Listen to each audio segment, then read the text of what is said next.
Praise the lord. ક્રિસ્મોલ ભાઈ તથા બહેનો, દિવ્ય દયાના દિવ્ય સંદેશમાં તમારું સ્વાગત છે. તમે બધા જાણો છો, અમદાવાદ ધર્મ પ્રાંત અમૃત મહોત્સવ ઉજવણી રૂપે આવતીકાલે સલૂનમાં બહુ ભવ્ય ઉજવણી થવાનું છે. બપોરે 2:30 વાગ્યે ખ્રિસ્ત યજ્ઞ અને ત્યાર પછી અલગ અલગ પ્રોગ્રામ અને 6:30 વાગ્યા સુધી પ્રોગ્રામ ચાલુ રહેશે. અને પાર્કિંગ માટે સ્કૂલની પાછળ જે મેદાન છે એમાં પાર્કિંગ, અને સાથે સાથે જે લોકો બસમાં આવતા હોય તેઓ રોડ ઉપર જે સાર્વજનિક હાયર સેકન્ડરી સ્કૂલ છે ત્યાં બસ હોય ત્યાં પાર્કિંગ, અને ત્યાર પછી અન્ય સાધનો પણ ત્યાં તમે પાર્કિંગ કરી શકો. અને તમે બધાને આ અમૃત મહોત્સવ ઉજવણીમાં બધાને હાર્દિક આમંત્રણ છે. ખ્રિસ્તમાલાભાઈ બહેનો, આગમન ઋતુ આજે પ્રથમ રવિવાર ઉપાસના ચક્રમાં આજે આપણે એક નવા વર્ષમાં પ્રવેશ કરીએ છીએ. શાસ્ત્રપાઠ આપણને રવિવારના શાસ્ત્રપાઠો 3 વર્ષ, વર્ષ 1, વર્ષ 2, વર્ષ 3 તરીકે આપવામાં આવે છે. અને દરરોજના શાસ્ત્રપાઠ વર્ષ 1 અને વર્ષ 2 તરીકે ઉપાસના ચક્રમાં અલગ અલગ શાસ્ત્રપાઠ આપણને આપવામાં આવે છે. આજે આગમન ઋતુમાં પ્રવેશ કરતાં આજના શાસ્ત્રપાઠ સાંભળીએ. લુકનો ગ્રંથ 21મો અધ્યાય 25થી 28મી કલમ સુધી અને 34થી 38મી કલમ સુધી. ઈસુએ કહ્યું, સૂર્ય, ચંદ્ર અને તારાઓમાં એદાણીઓ દેખાશે, અને તોફાને ચડેલા સમુદ્રની ગર્જનાથી પૃથ્વીની પ્રજાઓ દિગ્મૂઢ અને આકુળ વ્યાકુળ બની જશે. પૃથ્વી ઉપર ઉતરનારી આફતના વિચાર માત્રથી જ ભયભીત બનીને લોકોના જીવ ઉડી જશે, કારણ ગગનમંડળમાં નક્ષત્રો ચડાયમાન થશે. અને ત્યાર પછી લોકો માનવ પુત્રને મહાસામર્થ્ય અને મહિમા સાથે વાદળા ઉપર આરૂઢ થઈને આવતો જોશે. જ્યારે આ બધું બનવા માંડે ત્યારે ઠઠાર ઊભા રહી માથું ઊંચી રાખજો, કારણ તમારી મુક્તિ નજીક આવી છે.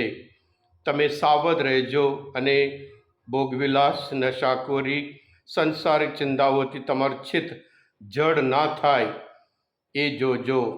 નહીં તો એ દિવસ તમને અચાનક ફાસલાની જેમ ઝડપી લેશે, કારણ એ દિવસ ધરતીના પડ ઉપર વસતા એક માણસો ઉપર આવી પડવાનો છે.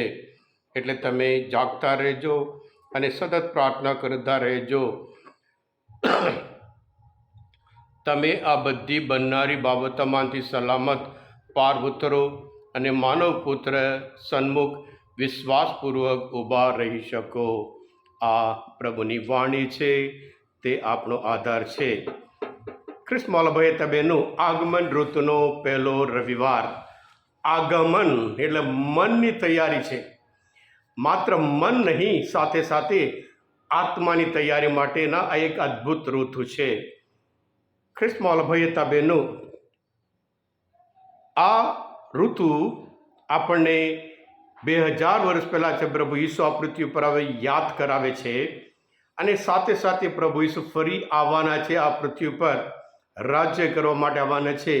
એના માટે યોગ્ય તૈયારી કરવા માટે શાસ્ત્રપાઠ દ્વારા આપણા જીવનમાં હૃદય પલટો કરાવવા માટે પ્રેરણા આપે છે. ખ્રિસ્તમાલાભાઈ બહેનો, પ્રભુ ઈસુ આ પૃથ્વી પર એક વખત આવ્યા પ્રેમના લીધે, માનવ જાત ઉપરના પ્રેમના લીધે. જેમ યોહાના ગ્રંથમાં 3 અધ્યાયમાં 16મી કલમમાં ઈશ્વરને જગત ઉપર એટલો બધો પ્રેમ હતો, તેણે પોતાનો એકનો એક પુત્ર આપી દીધો, જેથી જે કોઈ એનામાં શ્રદ્ધા રાખે તે શાશ્વત જીવન પ્રાપ્ત કરે. એટલે પ્રેમના લીધે ઈશ્વર આ પૃથ્વી ઉપર આવ્યા.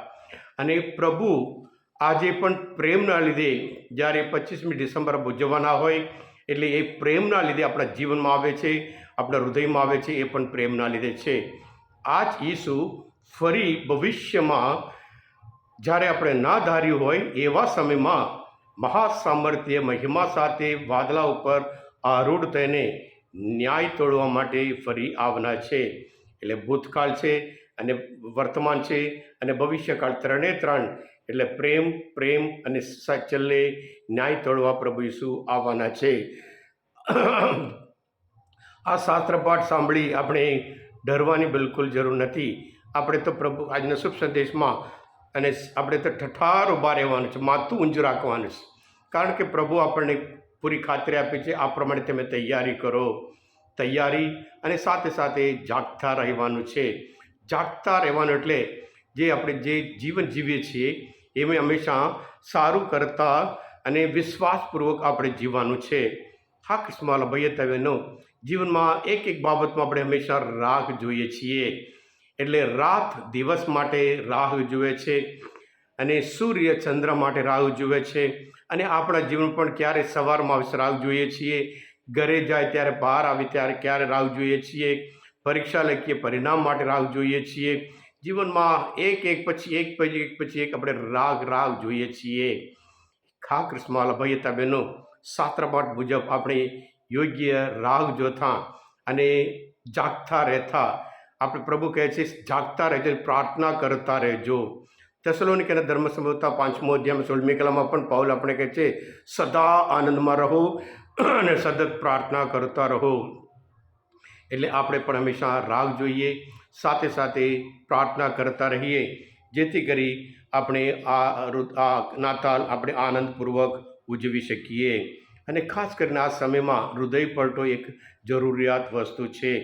ક્રિસ્મસ ભાઈ હતા બહેનો, પ્રભુ ઈસુ અલગ અલગ દૃષ્ટાંત દ્વારા આપણે કહે છે રાહ જોવાનું છે.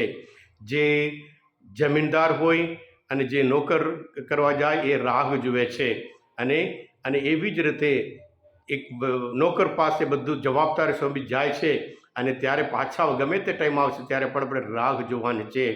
10 કન્યાઓ દૃષ્ટાંત દ્વારા રાહ જોવાની છે.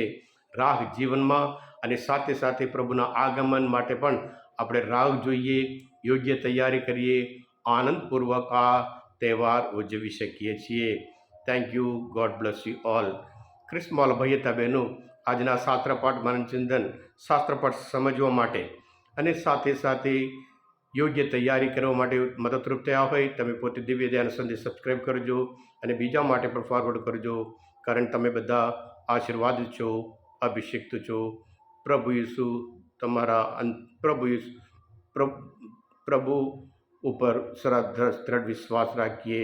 બોલો દિવ્ય દયાનો જય.